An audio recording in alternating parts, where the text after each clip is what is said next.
Ethiopia has reiterated it will start filling the reservoir of a controversial dam on the Nile, that has been at the center of a decade-long dispute in East Africa, even without an agreement from Egypt and Sudan.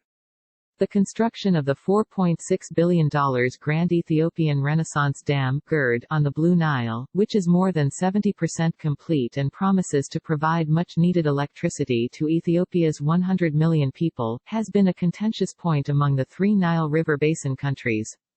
We will go ahead with the filling of the dam next month even if there's no agreement reached, Ethiopian Foreign Minister Gadu Andargachew told DPA news agency on Friday, adding that Egypt's insistence on controlling the river flow was hampering proceedings. A decade of arduous talks involving the two downstream countries, Egypt and Sudan, and upstream Ethiopia have reached a deadlock with Egypt turning to the United Nations Security Council last week. Egypt, which is almost entirely dependent on the Nile for its freshwater supplies, is anxious to secure a legally binding deal that would guarantee minimum flows and a mechanism for resolving disputes before the dam starts operating.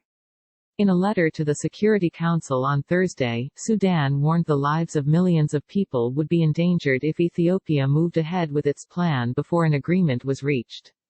However, Ethiopia remains undeterred from starting to fill the 74 billion cubic meter reservoir when the rainy season begins in July, regardless of a deal being reached.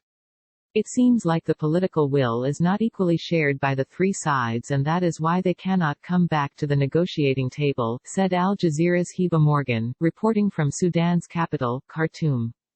Ethiopia says the project is indispensable for its development and insists downstream countries' water supplies will be unaffected. The Egyptians want us to offer a lot, but they are not ready to offer us anything. They want to control everything. We are not discussing a water-sharing agreement, Andargachew said.